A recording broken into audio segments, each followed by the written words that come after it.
Singapore investors, something quite interesting is happening on the SGX. For the first time in many years, a new physical gold ETF is about to be launched. It is called the LionGlobal Singapore Physical Gold ETF, and it will be listed on SGX on the 26th of March 2026. Now, this ETF is quite different from many gold products because it is backed by allocated physical gold bars, insured and vaulted right here in Singapore. So naturally, many investors are asking, is this a good investment? Or is this simply another product riding on the current gold hype? Today, we are going to take a calm, long-term look at this new ETF. We will discuss what exactly this ETF is, the advantages, the disadvantages, how it compares with other gold ETFs, and whether it makes sense for Singapore investors. Because here on this channel, we don't chase hype. We think long-term, preferably over a cup of kopi. And before we begin, a quick disclaimer. This video is for educational purposes only and does not constitute financial advice. The information presented is based on publicly available materials at the time of recording. Investments involve risk, including the possible loss of capital. Please conduct your own research or consult a licensed financial advisor before making investment decisions.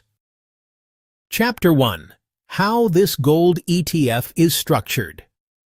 Let's look a little deeper at how this ETF is actually structured. The LionGlobal Singapore Physical Gold ETF is designed to track the LBMA gold price AM, which is one of the global benchmarks for gold pricing. Unlike some products that use derivatives or paper contracts, this ETF is backed by physical gold bars. These bars meet London Bullion Market Association good delivery standards with a minimum purity of 99.5%. Now, one important technical detail is that the gold is held mostly as allocated gold. What does that mean? Allocated gold means the bars are specifically identified, segregated, and held for the fund. They are not simply accounting entries. In fact, the prospectus states that at least 95% of the gold is held in allocated form.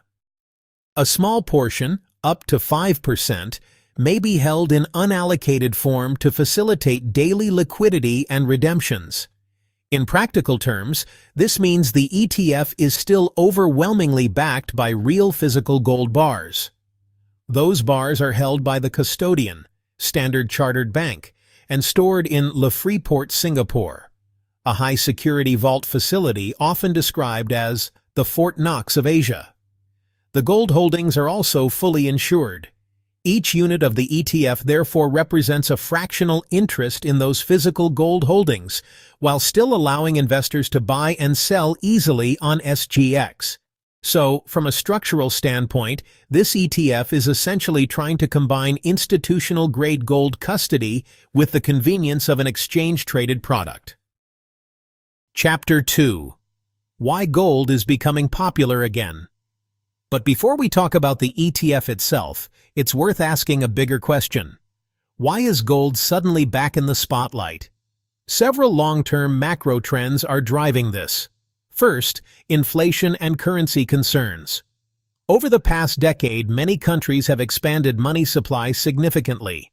And when paper currencies lose purchasing power, investors often turn to gold as a store of value. Second, geopolitical uncertainty. From wars to trade tensions, the global environment has become more fragile. Historically, during periods like these, investors tend to gravitate towards safe haven assets such as gold. But perhaps the most important trend is central bank buying. In 2025, global gold demand exceeded 5,000 tons, a record level. And according to fund manager commentary, something quite remarkable happened. For the first time in about 25 years, gold has actually overtaken the US dollar in global reserves since August 2025. This is part of a broader shift often referred to as de-dollarization, where some countries are gradually diversifying away from US dollar assets. Concerns over rising U.S. government debt levels are one of the factors driving this shift. So when we look at gold's recent strength, it's not just retail investors chasing a trend. Many of the largest institutions and central banks in the world are also increasing their exposure to gold, which is why some asset managers believe gold may be entering a new structural demand cycle driven by deeper macroeconomic forces rather than short-term market events. Chapter 3. How this ETF differs from other gold ETFs. Now here is an important point many investors may not realize.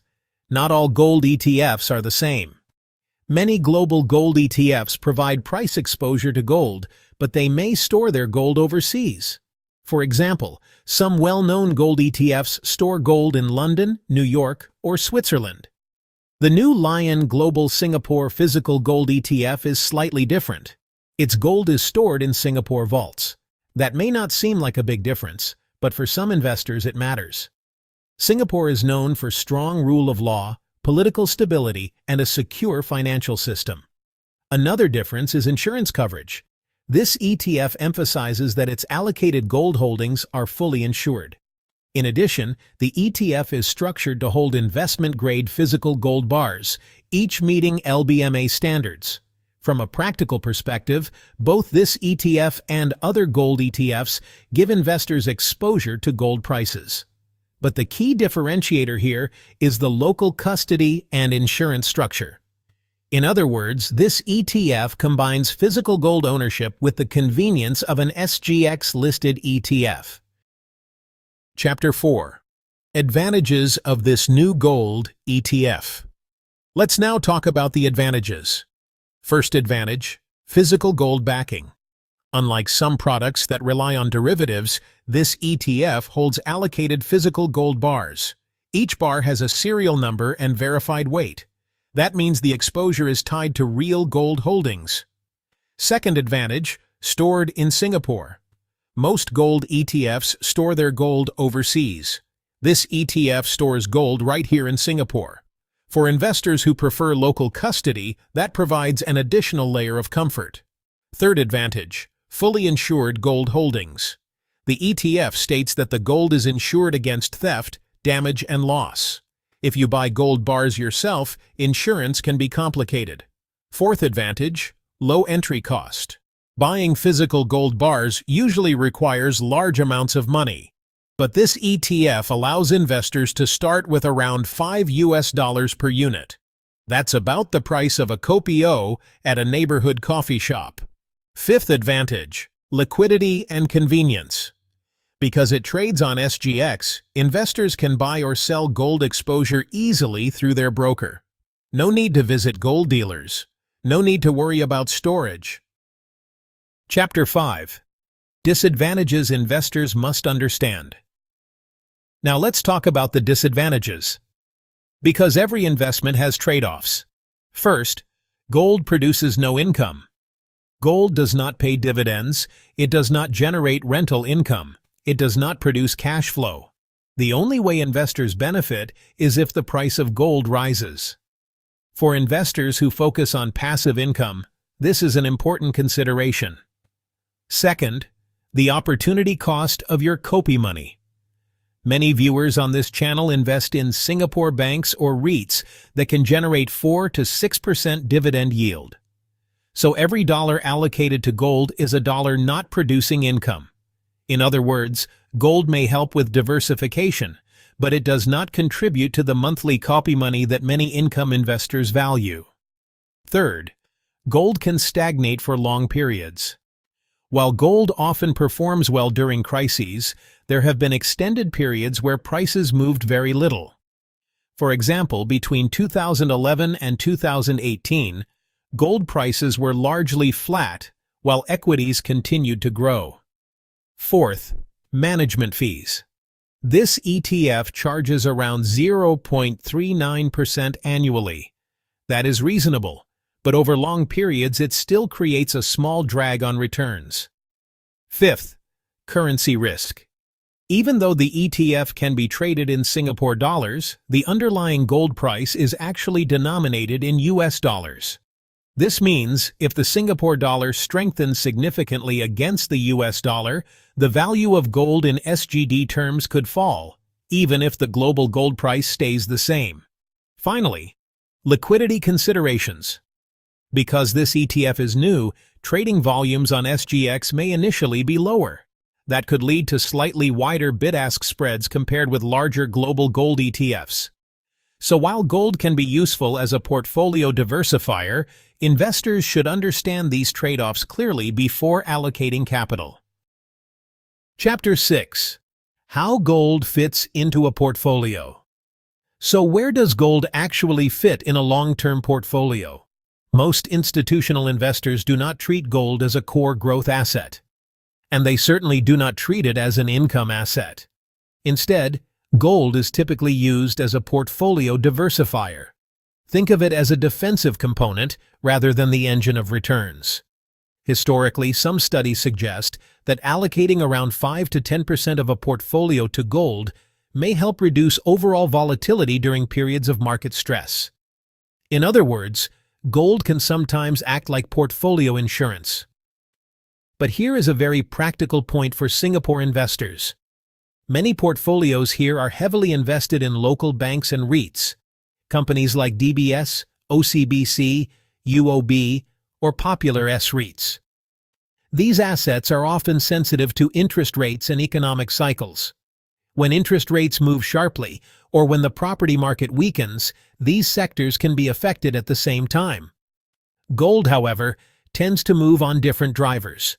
Things like geopolitical tensions, inflation concerns, currency movements, and global financial uncertainty. Because of this, gold is often considered an uncorrelated asset. That means it does not always move in the same direction as stocks. So for a Singapore portfolio that is heavily exposed to banks, REITs, and the local economy, gold can sometimes act as a useful counterbalance. Think of it this way. Your dividend stocks may be the engine of the car. Gold is more like the shock absorber. You may not need a lot of it, but when the road gets bumpy, it can make the ride much smoother. Final takeaway. So what is the final takeaway for Singapore investors? The LionGlobal Singapore Physical Gold ETF is, by most measures, a well-structured institutional product. It combines several important elements: physical gold backing, secure custody with standard chartered, vault storage at Freeport in Singapore, and full insurance coverage on the allocated gold holdings. Structurally, it offers something quite interesting: the security of physical gold, combined with the liquidity and convenience of an SGX-listed ETF. But it is important to remember one key point. Gold is not a productive asset. It does not generate dividends. It does not produce rental income. It does not create cash flow. Assets like Singapore banks or REITs are very different because they generate income that compounds over time. Gold, on the other hand, serves a different purpose. It is more of a portfolio stabilizer. Think of it this way. Your dividend stocks may be the engine of the portfolio. Gold is more like the shock absorber. It may not drive the returns, but during periods of uncertainty, it can help make the journey smoother. So for investors building long-term wealth, gold is usually not the main allocation. But for some investors, a small allocation, perhaps 5 to 10%, can act as a form of financial insurance. And ultimately, the right answer depends on your own investment philosophy and portfolio structure. If you found this video useful, like this video, subscribe to Wealth for You. And in the comments below, tell me, do you think Singapore investors should hold some gold in their portfolio? Or do you prefer focusing on dividend stocks and REITs instead? Personally, I think having a small 5 to 10% slice as insurance can make sense for some portfolios. But I'm curious to hear what you think. Let's discuss. And as always, invest wisely.